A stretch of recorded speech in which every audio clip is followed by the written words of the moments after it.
warahmatullahi wabarakatuh. Waalaikumsalam warahmatullahi wabarakatuh. Alhamdulillah alladzi khalaqal mauta wal hayata liyabluwakum ayyukum ahsanu amala wa huwal azizul ghafur. Asyhadu an la ilaha illallah wahdahu la syarika lahu wa asyhadu anna Muhammadan abduhu wa rasuluh. Allahumma shalli wa sallim ala nabiyyina Muhammadin wa ala alihi wa ashabihi ajma'in. Amma ba'du. Jamaah salat subuh hasil dakwah yang dirahmati oleh Allah. Pertama-tama kita tingkatkan rasa syukur kita kehadirat Allah Subhanahu wa taala karena kita semuanya telah diberikan kenikmatan, kesehatan dan kesempatan sehingga bisa melaksanakan aktivitas ibadah kita dengan sholat subuh berjamaah. Mudah-mudahan ibadah kita senantiasa mendapat ridho Allah Subhanahu wa taala. Jamaah yang dirahmati oleh Allah, sebagaimana yang saya baca di depan bahwa tujuan Allah menciptakan kita ini, manusia dari kehidupan dan kematian ini tidak lain, sadar atau tidak, kita ini menghadapi ujian. Alladzi khalaqal mauta wal hayata liyabluwakum ayyukum ahsanu amala. Bahwa Allah ciptakan kehidupan, kematian ini semuanya dalam rangka untuk menguji kita semuanya, menguji manusia. Liyabluwakum ayyukum ahsanu amala. Siapa di antara kita ini yang lebih baik amalnya? Ahsanu amala, ihsan. Amalnya lebih baik, tidak hanya sekedar baik, tapi lebih baik dari Allah. Ahsan itu lebih baik. Jadi kalau kita ini sama-sama ke masjid itu baik, tapi yang dinilai oleh Allah ahsanu amala. Siapa yang lebih baik di antara kalian? Ini yang harus kita renungkan jamaah sekalian yang dirahmati Allah. Nah, tetapi ujian ini tentu sesuai dengan kelasnya masing-masing ya. Kita yakin bahwa Allah itu menguji manusia itu sesuai dengan kemampuannya masing-masing, sesuai dengan kelasnya. La yukallifullahu nafsan illa wus'aha. Kalau kelasnya kelas 6 misalkan ya, ujiannya ya tingkatnya kelas 6. Kalau yang masih kelas 2 tentu ujiannya ya seberat kelas 2. Nah, manusia ini kadang-kadang tidak sadar padahal enak dan tidak enak itu semuanya juga ujian ya. Kaya miskin itu juga ujian. Ini sesuai dengan kelasnya masing-masing. Kadang-kadang di rumah tangga ini ibu kalau punya anak 5 itu tidak mungkin semuanya nurut kabeh, mesti ana sing rada tak patek nurut gitu ya. Nah itu ya anggaplah ujian. Nah jika ini anak nurut kabeh enak, mesti ana sing rada titik-titik. Ya itu biasanya kan begitu ya. Oleh karena itu sekali lagi kalau kita menyadari bahwa ini semua adalah ujian, maka kemudian kita ini mensikapinya dengan hati-hati ya, dengan hati-hati.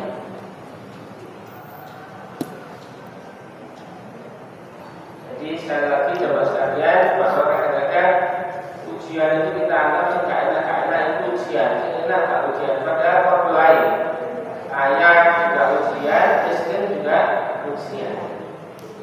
Tidak sehat ini ya ujian, tidak sakit ya ujian. Maka Allah mengatakan ya berlaku ayyukum ahsanu amala. Siapa yang lebih baik amalnya? Oleh karena itu dalam ayat yang lain Allah jelaskan karena kita ini adalah menjalankan sebuah perjalanan untuk menuju akhirat ya, kita harus hati-hati. Maka Allah selalu mengingatkan ya ayyuhalladzina amanu taqullah. Hai orang-orang yang beriman, bertakwalah kepada Allah.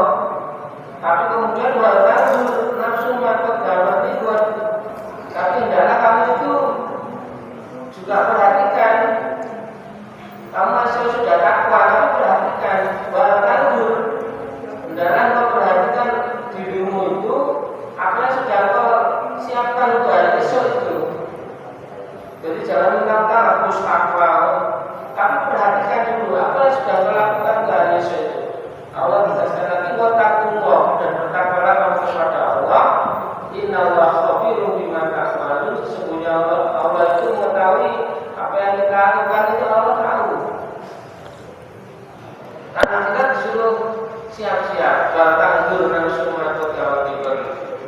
Jadi artinya kita harus bisa menggunakan waktu, ya, kesempatan dengan sebaik-baiknya. Karena itu Allah banyak ayat itu bersumpah demi waktu itu banyak. Ada wadduha, ada walaili, ada wasyamsi, dan seterusnya. Itu Allah banyak bersumpah demi waktu. Karena kita harus perhatikan dengan waktu itulah kita harus hati-hati. Wal asar dan seterusnya. Maka itu jemaah sekalian, kemarin beberapa mubarak sudah menyampaikan bahwa kita ini berada di lintas zaman, ya, di lintas zaman. Kadang zaman itu enak, ya, yang sepuh-sepuh itu akan mengalami zamannya Pak Harto, zamannya presiden-presiden itu kan yang enak, yang mana, yang tidak enak, yang mana. Ya, saya yakin itu merasakan. Demikian juga secara umum bahwa zaman sekarang itu dikatakan zaman sudah 4.0, ya. Tidak zaman dulu lagi. Zamannya sudah 4.0, sudah zaman modern, zaman serba mesin, ya. Banyaknya otak buatan, ya. Itu sekarang sudah banyak itu otak buatan, ya. Saya tanya apa saja, tidak usah tanya kepada guru, tanya kepada HP, itu sudah ketemu semua. Kepingin nopo yang ono kabeh, ya. Sampai kepingin es dawet misalnya. Tanya di HP sudah koro dewe, ya. Tanya Mbak Google itu sudah zaman pokok itu sudah semuanya serba pinter sekarang, ya. Tidak hanya pinter tapi cepat, ya. Nah, tanya orang itu terus boleh kali. Misalkan alamatnya si A mana, kadang-kadang ya kesasar. Tapi tanya Mbak Google itu ya cepet aja, ya. Nah, ini kan zaman modern, ya. Zaman modern semuanya serba cepat, serba canggih. Nah, yang bermasalah adalah kita, manusianya. Manusianya tidak siap, ya. Jadi zaman modern itu kalau dulu zamannya nom-nomanin Pak Hartono, kalau surat-suratan dengan pacarnya itu kan nunggu lama, ya. Pakai perangko nanti ke kantor pos, nunggu lama sekali. Sekarang kan enggak, tinggal SMS, ya, tinggal WA, sudah langsung ketemu orangnya. Kalau dulu saudaranya di Kalimantan, misalkan itu kan lama, nunggu kabarnya bagaimana dan sebagainya, itu lama. Sekarang kan enggak, semuanya serba cepat, ya, canggih. Itulah termasuk ciri-ciri zaman modern, ya. Di mana masyarakat sudah banyak terkontaminasi budaya hedonisme. Itu zaman modern, ya. Zaman budaya hedonisme itu pokoknya senang, ya. Hedonisme itu pokoknya senang. Pokoknya yang penting enak, yang penting senang dan sebagainya. Itu adalah budaya, ideologi dan lain-lain, ya. Maka kemudian prinsip keagamaan yang harus dijaga itu hilang, ya. Prinsip-prinsip keagamaan itu kadang-kadang dinamakan sekian kan, terus itu urusan budi, ya. Yang penting, nah, itu artinya yang penting ini, ya. Ini kadang-kadang dipertaruhkan kepentingan agamanya, ya. Kayak kemarin orang bingung kalau ada caleg bawa amplop itu bagaimana, diterima atau enggak, gitu, ya. Sisi bawa amplop tidak. Ini apa amplop diterima atau enggak? Kadang-kadang terus diterima aja lah. Amplopnya balik loh, isinya sih, ya. Jadi kadang-kadang seperti itu menjadi tantangan di zaman modern sekarang ini. Tatanan agama itu sudah menjadi nomor sekian. Maka oleh karena itu jemaah sekalian, untuk menjaga spiritualitas kita, hubungan kita dengan Allah agar terjaga di zaman modern ini, paling tidak ada 4 pertanyaan yang harus dijawab, ya. Ada 4 pertanyaan yang harus kita jawab masing-masing dan harus bisa. 4 pertanyaan itu adalah 1. Siapa kita? Kemudian kemudian siapa teladan kita, yang ketiga di mana kita berada, yang keempat kemana kita akan pergi.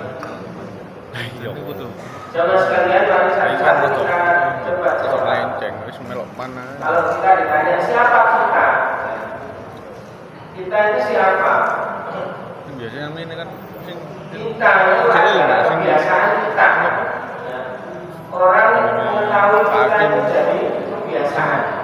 Nyarno kan. Kalau ditanya Pak Tono itu siapa? Pak Tono itu tukang ajar, masjid dakwah. Enggak, itu karena kebiasaannya Pak Tono itu ya bagian ajar. Apa Imron itu? Tukang ajar saya sekolah. Iya Roni. Gangsar itu siapa? Oh Gangsar itu sih biasanya ngumpulin nang hari iki men. Roni to. Jadi kita itu adalah kebiasaan. Kalau kita kebiasaannya baik ya jadi orang baik. Kalau kebiasaannya jelek ya Lukmane nang kene ngenteni nang kene. karena kita ini adalah kebiasaan kita. Lukman saya kuat. Sing istiqomah itu kan. Oh, siapa dia itu loh sih biasanya imam ini masjid dakwah. Kalau nggak ada orangnya itu susah. Dulu tahu pasar hijau itu mobilnya kopi kau Mana kalau kayak gitu? Jadi saat ini kita kopi gua. Itu siapa kita? Pan. Itu harus tahu ya. Diri kita ini harus tahu identitas. Pak Surat itu apa? Yang kedua yang harus kita jawab itu siapa teladan kita? Teladan yang tadi sobat Jocin contoh kita itu Rasulullah SAW.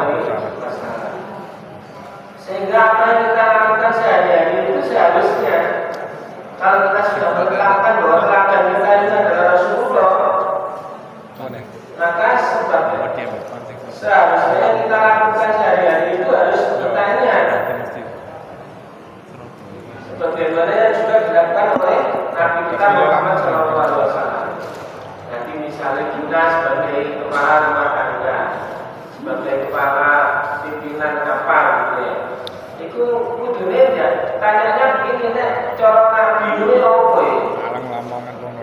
Ini kalau cara Nabi itu bagaimana? Itu harus diukur. Jangan nuruti hawa nafsu kita. Kita cara Nabi itu apa? Kita sebagai pimpinan, kita memecahkan masalah itu kiblatnya harusnya bagaimana kalau Nabi itu ya. Maka oleh karena itu jemaah sekalian, karena banyak manusia itu yang sibuk dengan rutinitas sehari-hari, rutinitas sehari-hari itu sibuk, tidak pikirkan itu sesuatu yang berbeda itu tidak, pokoknya rutinitas. Kita melakukan tiap pagi sampai sore, tiap pagi sampai sore. Tahu-tahu umur kita ini sudah 40 tahun, sudah 60 tahun, sudah 70 tahun. Tahu-tahu umurnya sudah banyak. Ini yang kadang-kadang kita tidak sadar. Kemudian kita minum, bangun tidur dan lain-lain itu sesuai tidak dengan cara yang dikatakan oleh Nabi.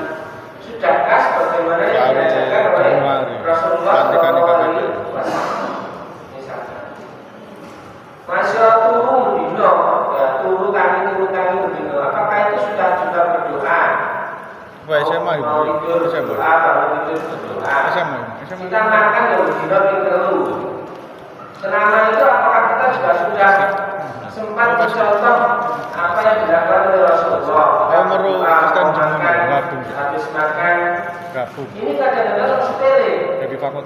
Kita berdua masuk masjid, apakah kita juga berdoa masuk masjid dan keluar masjid? Ini harus menjadi evaluasi kita. Hal-hal yang kecil-kecil ini semestinya harusnya apa kita? Buka 11 jurusan. Padahal itu doanya masuk berangkat ke masjid itu ternyata adalah panjang. Jadi kalau kita mau dari rumah menuju ke masjid itu ada doanya. Ayo panjang doanya, saya tidak hafal. Sebelum masuk masjid ya, itu ada doanya. Dalam perjalanan menuju ke masjid.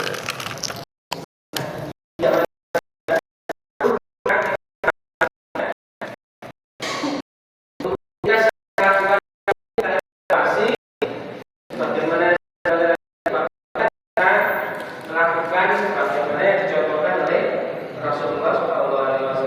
Saya yakin Bapak Ibu itu kalau sudah rutinitas, masya Allah makan mobil, nggak tahu ngomong, kubur nanti udah dari selari ya. Ini rutinitas kita. Kemudian yang ketiga adalah sekalian, yang harus kita jawab adalah di mana kita berada. Kita ini berada di mana?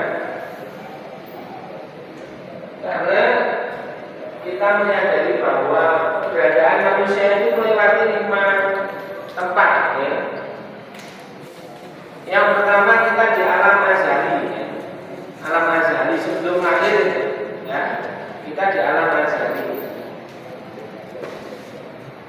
Kemudian masuk alam kandungan ya. Jadi alam azali sebelum di alam kandungan itu kita di alam azali. Makanya di alam kandungan itu Allah mempertanyakan kepada kita setelah diberikan roh itu alas kurubirok itu baru ada sayyidina. Nah, kita kemudian setelah alam kandungan kita lahir di muka bumi berarti berada di alam dunia. Setelah alam dunia kita masuk lagi alam kubur, alam barzakh. Ya. Alam barzakh itu pemisah batas antara dunia dan akhirat. Kemudian yang kelima, setelah di alam kubur kita masuk alam akhirat. Ya. Nah kita sekarang berada di mana? Kita berada di alam dunia. Kita tahu bahwa dunia itu dunia mazharatul akhirat. Dunia itu adalah jembatan menuju akhirat. Itu dunia. Dunia itu jembatan saja menuju akhirat. Dunia itu juga disebutkan dunia mataun gurur. Dunia itu kesenangan yang melalaikan. Wah kita harus sempurna ya. Kalau jabatan DPR itu ya sempurna. Itu adalah kesenangan yang melalaikan. Oleh amplop siji oleh sempurna. Itu yang menipu ya. Dunia mataun gurur. Karena isinya dunia sekarang itu banyak ya. Isinya dunia itu apa? Harta, ya, tahta. Itu isi dunia. Harta, tahta, wanita. Sekarang tambah lagi isinya dunia. Harta, tahta, dan kuota ya. Ini kalau kuota ini yang bingung emak-emak itu ya. Di rumah buka orang pulsa, kalau kuota TikTok. bingung hampir ya. Maka isi dunia sekarang ini yang tadi adalah harta, tahta, wanita dan kuota. TikTok. Itu dikejar-kejar sekarang ya. Dan duit-duit yang bingung, karena nanti kalau kuotanya yang bingung, salah pelapor ya. Maka itu kemudian kebutuhannya juga berbeda. Kebutuhannya kalau dulu itu orang cukup sandang, pangan, papan, ayam. Orang desa-desa itu kalau sudah itu terpenuhi kan sudah ayam loh. Sandang, lono, papan, lono, pangan, lono, ayam. Ya, sekarang enggak. Kalau tiga itu tercukupi, itu masih bingung lagi. Sandang, lono, pangan, lono, papan, lono, ya. Rumah sudah ada, itu masih bingung. Apa yang dapat? Kebutuhannya paketan, ya. Tadi ada sandang, pangan, papan, paketan. Di rumah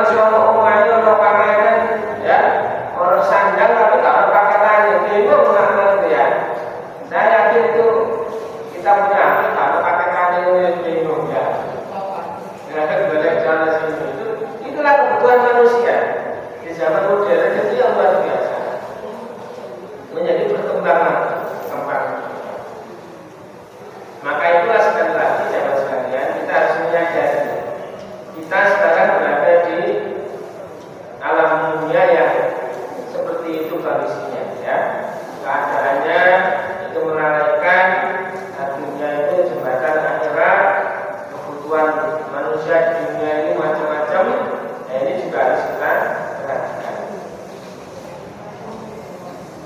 Yang keempat, pertanyaannya kemana kita akan pergi? Ya. Kalau sudah di dunia tadi kita akan pergi ke alam kubur kan gitu ya. Alam kubur ya, nanti menuju alam akhirat. Kita tahu Bapak Ibu sekalian jamaah, yang harus kita sadari bahwa ketika manusia itu meninggal dunia, ya, ketika kita semua nanti meninggal dunia, itu ada dua kemungkinan. Ya. Ini yang harus kita sadari. Orang-orang yang meninggal dunia itu ada dua kemungkinan. Apa? Yang pertama, orang itu meninggal dunia, tapi dosa-dosanya itu sudah diampuni oleh Allah. Orang mati tapi dosanya itu diampuni Allah. Itu enak ya. Jadi sudah tidak bawa dosa. Makanya kadang-kadang orang itu meninggalnya karena sakit, ya. Itu alhamdulillah. Dengan sakit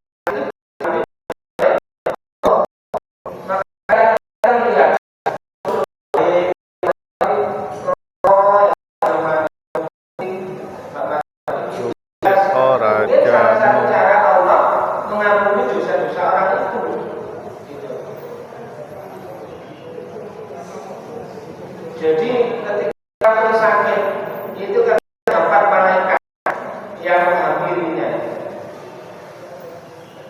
Malaikat yang pertama itu mencabut rasa ya. Makanya yang melorot pangan juga enak ya, masuk makan pangan enak tapi pangan itu enak.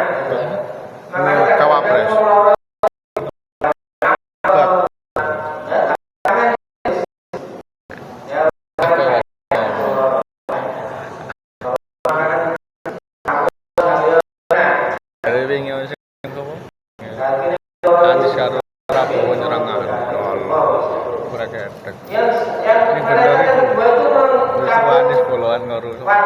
wajahnya ya. Jadi wajahnya orang itu kadang pucet ya. Itu orang sakit. Tapi ada malaikat yang ditugasi oleh Allah untuk mengambil dosa-dosa. Tapi sing belo. Jadi malaikat yang mengambil dosa-dosa orang untuk orang yang sakit tadi. Mahfud MD. Itu kalau sakitnya ikhlas ya. Sing wingi lho. Tapi kadang orang gak ikhlas. Ngersuluh gitu ya. Makanya orang itu kudu ikhlas. Itu adalah kesempatan kita untuk dihapus dosanya oleh Allah.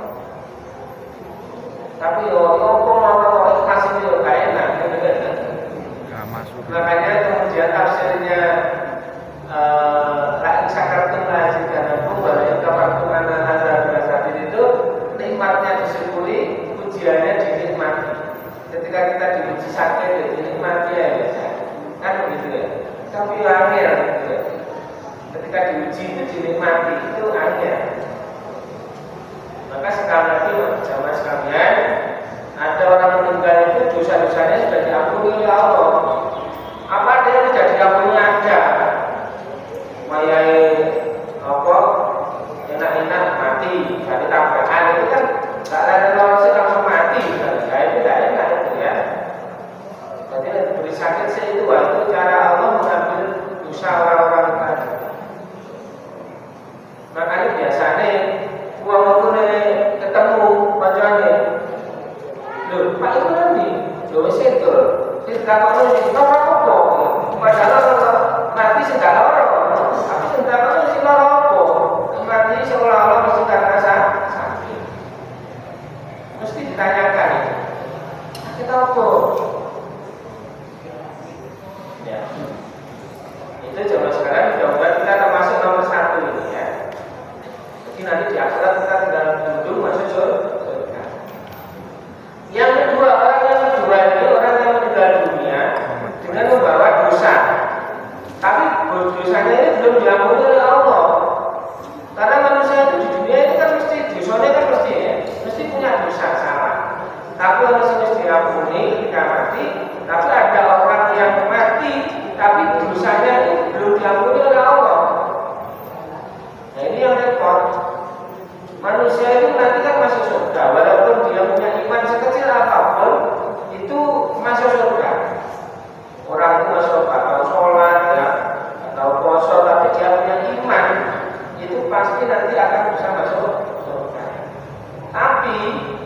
dosanya ini harus dicuci terlebih dahulu. Karena saat masuk surga itu harus bersih, ya. Jika masih ada dosa akan dicuci dengan api neraka. Ingat pada satu hari di akhirat itu sama dengan 50 dunia, ya. 50.000 waktu di dunia. Kita ngecipin Sekarang rokok memang tapi boleh jenuh. sedilu tapi suwe itu ya. Satu harinya di akhirat itu sama dengan 50 hari di dunia. 50.000. Padahal seumur Cek rame mobilnya jenuh. Cek rame mobilnya. Maka jika kita sampai setahun. Jika kita Musuhan wingi api neraka, nyentuh tok iki, ndak nyemplung. Bari riyo wingi tak hapus. Sing nyentuh itu sing nempel kakinya. Sing umum di bombonane ya. Bombonane itu umum. Ini lho mesti ngene kan. Bosen. Itu bombonane. Padahal sing nempel baru. Iya toh, tema-tema cyberpunk. Tak cyberpunk. Tema-tema. Oleh karena itu coba sekalian saya mengajak kombinasi ungu abang karo biru. selalu berjalan di jalan yang benar biar kita tidak muter-muter. Warna hijau ya, aku boleh sih. Ya. Nanti kalau kita masih membawa dosa kita akan muter-muter dari jalan yang sebenarnya.